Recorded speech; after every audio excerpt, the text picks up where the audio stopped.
Hello, everyone. I'm very happy to have today a young entrepreneur with us. Right now, we have with us Yashraj. Let's say your name. Yashraj Sharma, right? Yashraj Sharma. Yeah, Yes. we have Yashraj Sharma with us. At old age, you sometimes forget the name. So, excuse me, Yashraj Sharma, we have with us. He has done several innovative things, as far as I can tell. We need to hear from him. So, Yashraj, over to you. Yes. Thank you so much, sir, for having me. And it's great what you're doing, and uh, it's always good to see people from as we were speaking off record before this, people from your generation doing things that are conventionally looked as things that youngsters should do. So it's always good to see that. Kudos to you. About me, well, I'm running a company called Wyzr. So I've been doing this for the past a little over 3 years now. And the idea with Wyzr, and I'll talk about my previous journey too. But the idea with Wyzr is that we want to build a very high quality non-fiction content platform. And when I say content, we have started with books. We have been working with experts and companies from different domains, publishing their books. We are co-writing their books. So a lot of times what happens is experts in India, at least, uh, they are practitioners. They are probably CXOs at large companies. And, I being a young entrepreneur, when I was kind of growing up, I used to read a lot of books, but almost all the books were authored by Americans. In my mind, I was like, okay, I want to build a company in India. So I also want to get knowledge from these Indian experts. But these Indian experts aren't writing enough. They aren't, apart from social media, they aren't sharing enough. So, what is the way to do it? And one reason was that because they were so engrossed in their daily jobs, it was very hard for them to kind of write an entire book. And not everyone has the skill or the willingness to write, even though they have a lot to share. So I said that, okay, I have the skill to write. I can build a team of writers who understand business and have the skill to write. And we'll bridge that gap between their knowledge and that converting into a high quality non-fiction book. So that's how it started. We are now proper publishers. We have done 10 books, about 11 are in pipeline. We have worked with some top companies like Groww, Zerodha, Deserve, Blume Ventures, and we are working with several CXOs at this point. So that's where we are. Apart from books, we are building an audiobook platform because audio consumption is on the rise in the country. A lot of people that I meet, they say that, okay, we have never read a physical book in life, but we have consumed a number of audiobooks.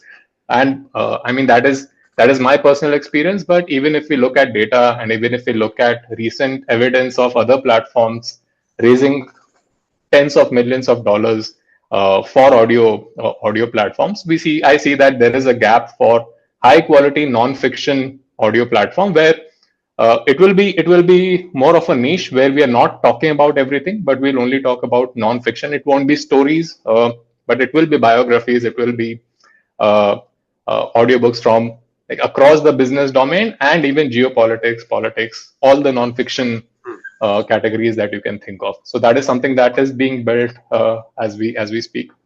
And as you can probably guess, I'm passionate about content in general. Everything that I know today is because I have consumed a lot of books. I've read a lot, and I still do. And now I help write books. So I feel that okay, this is something that I'm good at, and I want to keep getting better at it. And that's where that is the genesis of what we are doing today, and we want to be the best at it. That is the goal. Before starting Wyzr, my educational background, or even in fact, my overall background, I hail from Bihar. I was born in Patna. My parents now live in Ranchi. Uh, my father was in Coal India, so a PSU person. So I've grown up in townships when I was young, uh, and I went to a boarding school. So because my father was posted in Odisha when I was growing up, when I was 10, I mean from age 3 4 to age 20 22, not 22, sorry, age 3 4 to age 25 26. my father was posted at different parts in Odisha, and they were all remote parts of Odisha. So there were not many good schools there. And when I was 11, I mean, my parents sent me to a boarding school. It's called Mayo College, Ajmer. It's in Ajmer, Rajasthan. And since class six, so after class six, I've been out of home, and I mean, partially on my own, you can say. So yeah, I stayed in Ajmer for 4 years, then went to DPS Puram in Delhi for my 11th and 12th. Did my engineering from Manipal, which is in Karnataka, and then did my MBA from IIM Indore. So I've been around the country, worked in Bombay, in Chennai, in Delhi, in Bangalore. Now finally settled in Bangalore.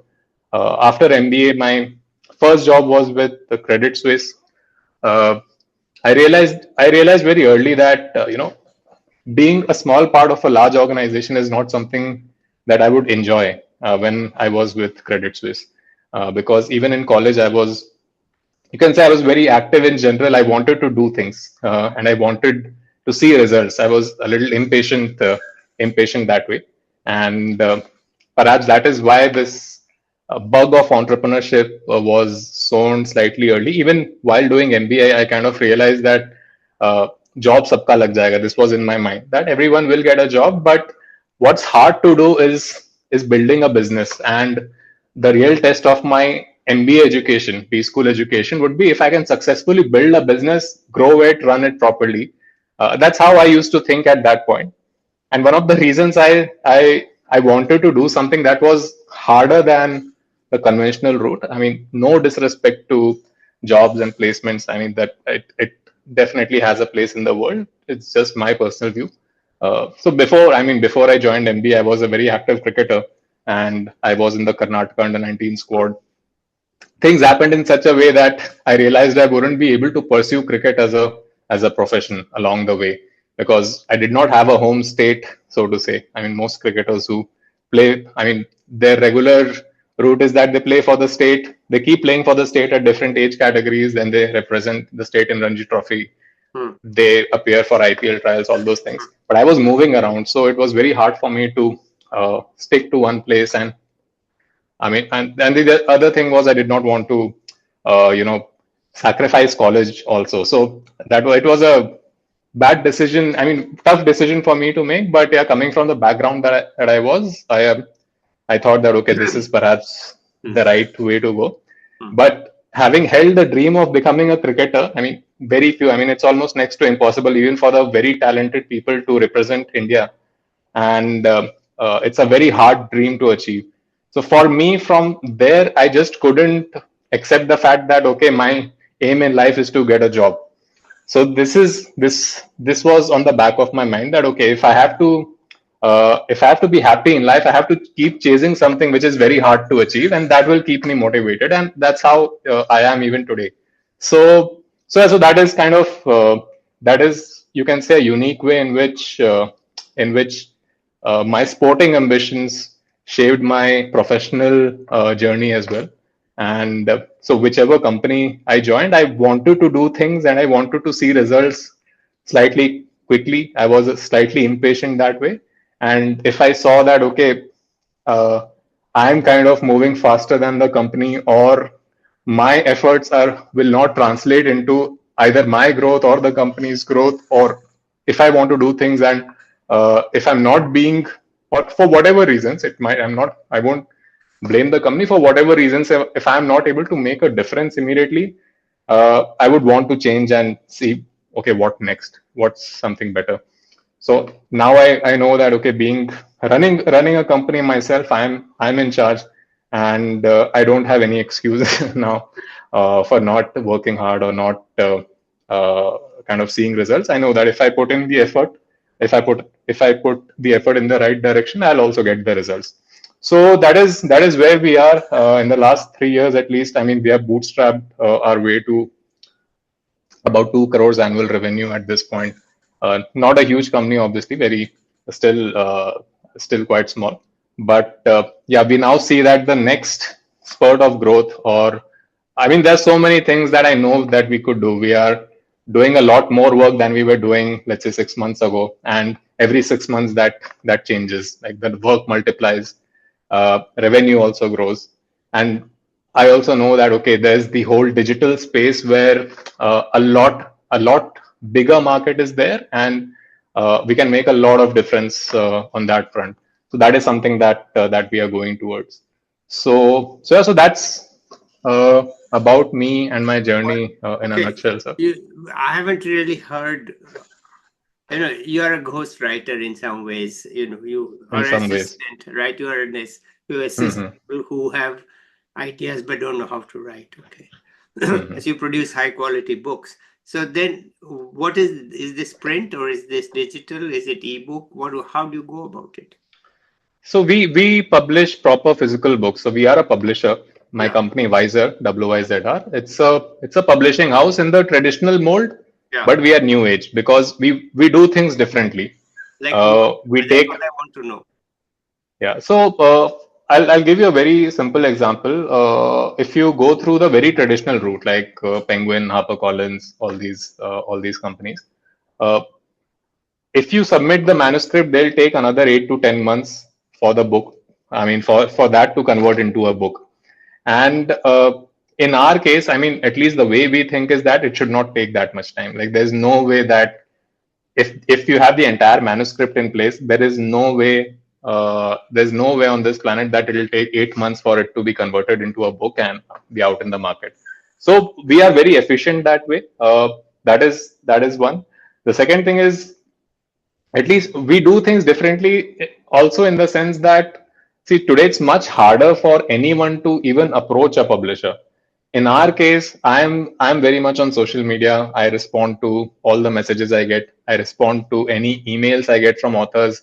And if we have to even reject them, I give them a reason that this is the thing, and I give them an advice. Like, it's a it's a habit now that, okay, this is the reason that we cannot do this. So those are the small things that we have done differently. And what we have seen is that a lot of authors who also had offers from some of these top publishing houses, they chose to work with us because of the process that we have, because we are more efficient. And that is the feedback that we have got, and that is something that we'll want to continue. Even those who are writing themselves. So one part obviously is those who need help with writing. Our condition is, okay, we'll write, we'll also charge a writing fee from you, and we will be the publisher. So we will have the entire control of the value chain, right from creation process to the distribution and sales and after sales. So yeah, that is the difference. Now, once the volumes start picking up, I mean, it has started picking up, but once you start seeing, like, every month a few books are being published by Wyzr, then the name will also increase. Penguin is our strategic partner for distribution. So wherever Penguin's books go, wherever Penguin's retail presence is there, uh, our books also have access to those places. So a lot of things have fallen in place. Still a lot of work to do on certain areas. But let's explore this a bit. Okay, we have Kindle, Amazon that publishes paperback and hardback cover. Hmm. And that's efficient because they will you have your manuscript, they will do it Yeah. almost Hmm. within a week or whatever. Because if you Yeah. have the manuscript, all they check is formatting and so on. So how are Hmm. you more efficient than them? And they have a distribution. So, yes. So if you do it on Amazon, you'll have to do everything, all the marketing, firstly, you are only available online. Like, the only discovery is through Amazon. Unless someone searches for your book on Amazon, they won't find it. Uh, and if people have to know about your book, how do you do that? So that is a big problem. So if you have written a book, you can. I mean, there are self-publishing platforms too where That's they what do it in physical, but they charge you. So that's a transaction. They charge you money just for publishing, and I mean, for every step of the process, they charge you some money. In our case, we work on for all our authors so far, we have worked on a profit sharing model where we say that, okay, our success is also tied to the sales of your book. If firstly, obviously, we will print these many thousand copies through Penguin, which is our distributor. We will ensure that at least so many stores will have your books, and we won't be charging you for it. Like the charging will happen only if you're writing. So that is the only fee. Otherwise, we won't charge you for any of those things. So one is the offline distribution that we are able to give to them. Then the entire store, online store management is done by us. So if you have to run ads, we are the ones who do it. We track the numbers. We run ads on Instagram if you have to do, and then we help them with the entire marketing plan as to what all things they should do, what all things we will do. So basically, we now have. I mean, the marketing support system is still being built, and in just 2-3 months, we'll have a more robust marketing support system where we are also now tying up with podcasters. We are also tying up with a few publications so that whichever book comes out, the right people are talking about it, and the right people know about the book that is coming out. So we are creating the entire support ecosystem around it, which if someone is either self-publishing or if they are doing it through Kindle, they'll never be able to have. They'll have to put the entire effort by themselves about uh, just publicizing the book. And the second thing is having a publisher or having a known publisher also adds that bit of credibility to the book and to the author. In our case, obviously, we are a new company, so I won't say that we have that kind of a brand name, but at least now the kind of brands that are collaborating with us, I see that also kind of that friction also reducing, and it is reducing because we have like some unicorns who have partnered with us to produce books. Some influencers in the past, like who have a few million followers, they did books with us. So that's how it started. Now like CXOs of some top companies are doing it, so that credibility bit is also being solved. So yeah, that is where the differentiation with Amazon or any self-publishing platform lies. Yeah. Okay. All right. Wonderful. So you have a lot of young people working for you. Not a lot of young people. We have about, I mean, it's a small team of about 7-8 people, and if we need more people, we hire them on contract. But so far, I mean, I have done a lot of heavy lifting myself. No, Going forward, yes, the idea is my is point is, the idea is that do you have senior people or do you have only young people? I mean, is it all young blood working very hard? Is that what? yes, you can say. I mean, if you call me young, then yes, Oh, all yes, of us of are course. young people. Because you have not yet hit 30, I take it, you know, No, I am 30, just past 30. Yeah. just past 30. But so you are still in that hardworking mode, you know, you probably Yes. satisfy Narayan Murthy. You meet Yes, his criteria. very easily. You mean I'll Narayan very easily Murthy's satisfy. criteria. So anybody who's Yeah. meeting his criteria, okay, so you have that young people, you have that fire. And I think Hmm. if I were to differentiate, say, what is it? It's their ability to work with the writers, with the Hmm. so-called authors, because as you know, hardly anybody knows how to write. Hmm. If you have that skill, then of course you can get things because the established houses don't give any help in writing. And Yes, they don't, that's true. and in fact they sneer. So Hmm. I say, what is this crap? So, you Yeah, know, yeah, so you can't even yeah. get through to them. So I mean, Hmm. obviously you have a selling point here, you know, Yeah. and you have So that figured has out. been yes, that has been the number one. I mean, the number one selling point for us when we started off, and even today. I mean, most people come to us for the writing support, Yeah, and initially it was it was the condition that we put that okay, we'll help you write, but you have to publish with us. yeah, So they had no choice but to publish with us. But yeah, now they are happy publishing also. yeah. So that is there. No, it makes sense that Hmm, hmm, you hook them and you keep them, you know. hmm, hmm. But it's Yeah. very few people actually offer such a service, you know. Hmm. Yes, they do offer, but what they offer is proofreading and editing. Yes. Hmm, You have to hmm, complete the hmm, manuscript and they offer hmm. proofreading, editing, formatting, and so on. But Yes. what they don't Yes. have is to go one step below and say, Yeah. uh, give us, I mean, it's a booming business. Creation support. Yeah. Hmm, It's a booming business around the world, you know. hmm, If you look at the speeches and articles. I mean, even the Yes, president doesn't write his own speech, right? absolutely. They have Yeah, speech writers. If you look at yeah, what people say on various occasions, if they are senior people, then that has been written by somebody else. Okay. yes. Just give the idea. You have And no time to write. You give 2, 3 ideas. They write it for you. You look at it, and hmm, some senior person vets it. So this is a booming business, and I think you got the right angle. Well, okay, good. Anything hmm. else you want to tell us? Any advice for young people?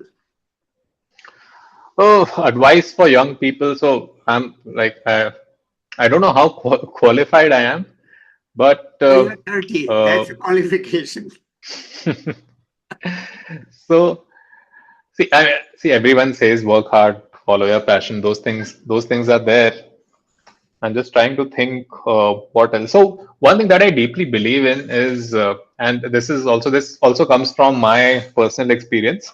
I feel passion in the early stages, like following your passion as an advice when you are, let's say, in your early 20s, late teens, early 20s more is very overrated. And the reason I'll say that is most people, at least in India, they don't know what their passion is. And even for most of them who know their passion, uh, it's probably either becoming a rock star, becoming a sports person, becoming an actor, becoming something which can be done by a very minuscule number of people. And by the time they're done with their college, they kind of realize that okay, their passion is not a viable career option anymore. So, so what do you do at that point? So my advice to most people is that you always need to have things that you are good at, and you need to be exploring enough things that interest you. And if you try doing those things, you realize that okay, this is something that interests me. This is something that I'm good at. And if you are good at, do a little more of it, then you start seeing results. So my point is, if you're good at something, you start seeing results. The good results then fuel your drive to do even more of it. Then you become excellent at it. The results improve. Then your drive to do that more even like grows even further. The results ensure that you are doing that over and over again. And that over time becomes your passion because you really like the results. You start enjoying the process. So my point is, and that's how I also kind of discovered my new passion, because if I just followed my passion, I remember back in 2016 or so, even the business ideas that used to come to my mind were all related to cricket, related to sports, because that's all I understood. But as I started learning more about business in general, I realized that okay, the things that I'm thinking about, there's not a large enough market for it. Even if I build something here, uh, I may not really reap too much in terms of rewards. So that's how I realized that okay, I also in that process realized that okay, I like playing cricket, but I don't like building an app about cricket, or I don't like talking so much about cricket, so to say. So that's when I realized that okay, business is something that I know. Writing is something that was something that I developed much later, because I'd never written an essay in my life for a long time. Yeah. So this is I think this is something that I tell to anyone who's kind of about to graduate college early in their professional careers. The second thing is just read and write as much as you can, because it changed my life. If you're reading a lot, you gain perspectives that you would never hear from your friends. You gain, I mean, a lot of the dots that are there, they start connecting, because if you're reading a lot, you know about this thing, but then they start connecting. So that's something that happened with me. And if you start writing about things, then those dots kind of crystallize into something even stronger. Yeah. So yeah, so this is what I'll tell Okay. anyone at All right. perhaps any Wonderful. stage of their life. It's my custom these days to ask the speaker to have the final word, to say what is the last word. Your call. Anything. Hmm. See, I'm apart from being passionate about reading, writing, I am very bullish about India in general. Not just for the fact that I'm patriotic or anything, but uh, I really believe that if we are living in India, we have a responsibility to take the country forward also and solve for things that are actually larger problems. Solve the larger problems. If you complain about something, see if that problem could be solved. So the way I see it is that if you are complaining, then there is a problem, and if there is a problem, it should be solved. So can there be a business around it? Can there be some other solution? So once people start adopting that mindset, I think we'll see collectively a lot more people would be solving problems, not just complaining about them. So yeah, that is something that I hope happens, and that is something that I see the next generation, like the Gen Zs and stuff. A lot of negative things are said about them, but I have seen that a lot of them are very driven, and they are much smarter than at least how I was when I was their age. Yeah. So That's so all right. Great. Okay. Thank you so very much. yeah. I do want to talk to you offline. For the moment, let me say Sure. it was a very inspiring thing to listen to somebody say the things that you've said, especially about big changes and your own passion and your own hard work and your own understanding of, heck, you are not the world's greatest cricketer, but you could be the world's greatest publisher. So wonderful. All right. Thank you. Let's end it here today. I'll be back with another young person or an expert. Bye till then. Bye, everybody. Thank you.